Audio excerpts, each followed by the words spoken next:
दोस्तों, कहते हैं कि स्त्री वो पहेली है जिसे समझना मुश्किल ही नहीं नामुमकिन है।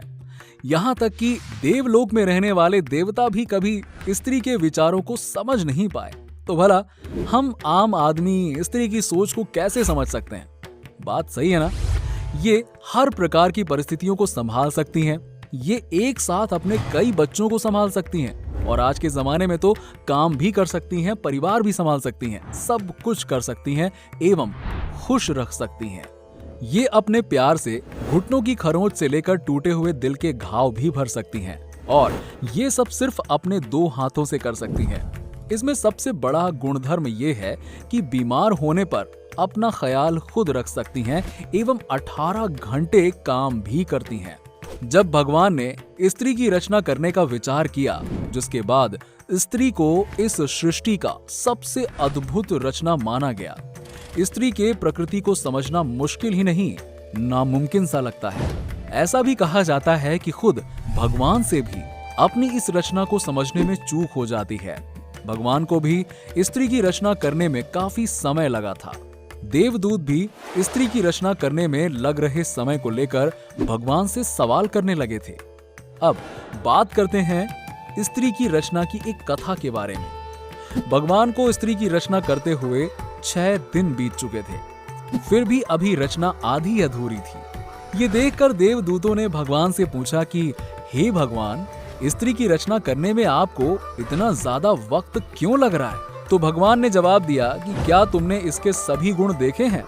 ये मेरी वो रचना है जो हर हालत में डटी रहेगी। स्थिति चाहे कैसी भी हो, ये सबको खुश रखेगी, अपने परिवार और बच्चों को प्यार देगी। इसमें बीमार होने पर भी कई घंटे तक काम करने की क्षमता होगी। भगवान की बातें सुनकर देवदूत हैरान हो गए। फिर उन्होंने पूछा कि क्या ये अपने दोनों हाथों से इतना सब कुछ कर सकती है? भगवान ने जवाब दिया, हाँ बिल्कुल, इसीलिए तो ये मेरी सबसे अद्भुत रचना कहलाएगी। ये सुनकर देवदूत ने पास जाकर स्त्री की रचना को हाथ से छूकर देखा। दूतों ने कहा कि प्रभु, ये तो बहुत नाजुक है। भगवान ने हंसकर कहा कि हाँ, ये बाहर से नाजुक जरूर है पर अंदर से उतनी ही मजबूत है।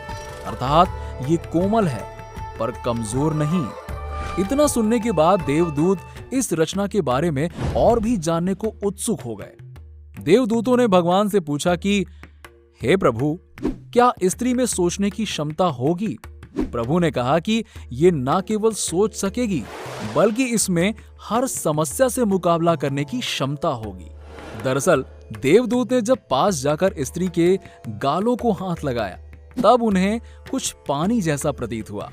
उन्होंने भगवान से पूछा कि हे भगवान, इसके गालों पर ये पानी जैसा क्या है? तो भगवान ने कहा कि ये इसके आंसू हैं। जवाब सुनकर देवदूत हैरान हो गए और पूछा, आंसू? पर वो किस लिए? इसके जवाब में भगवान ने कहा कि जब ये कमजोर पड़ने लगेगी तब ये अपनी सारी पीड़ा आंसुओं के रूप में बहा देगी। इसके बाद ये फिर पहले की तरह ही मजबूत हो जाएगी। अपने दुखों को भुलाने का इसके पास ये सबसे बेहतर तरीका होगा।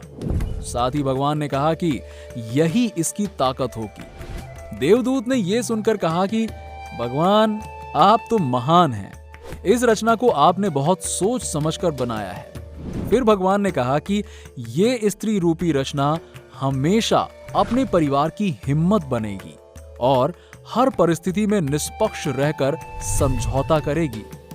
देवदूत ने कहा कि भगवान, आपकी रचना संपूर्ण है। भगवान ने जवाब दिया कि नहीं, अभी इसमें एक कमी है और ये वो है कि ये अपनी ही महत्व को भूल जाएगी कि वो कितनी खास है। अगर हम सीधे शब्दों में कहें तो स्त्री शारीरिक रूप से भले ही कोमल होती है, लेकिन आंतरिक रूप से वो उतनी ही शक्तिशाली होती है। तभी तो भगवान श्री कृष्ण जी ने गीता में ये भी कहा है कि जो व्यक्ति स्त्री का निरादर करता है वो सैकड़ों वर्षों तक नरक को भोगता है। वहीं शास्त्रों के अनुसार ऐसा माना जाता है कि जिस घर में स्त्री का सम्मान होता है उस घर में देवी देवता का वास भी होता है। भगवान की स्त्री रूपी रचना जो खुद का महत्व भूलकर आपको महत्वपूर्ण बनाती है, उस रचना को तिरस्कृत करना कहां तक उचित है? जिस समाज को वो प्यार से सींचती है, उसी समाज में उस पर अत्याचार करना कहां तक उचित है? स्त्री के महत्व को समझना चाहिए, क्योंकि स्त्री नहीं होगी तो आप नहीं होंगे और ना ही हम होंगे, ना ही ये दुनिया होगी और ना ही ये दुनियादारी और उसकी बातें होंगी।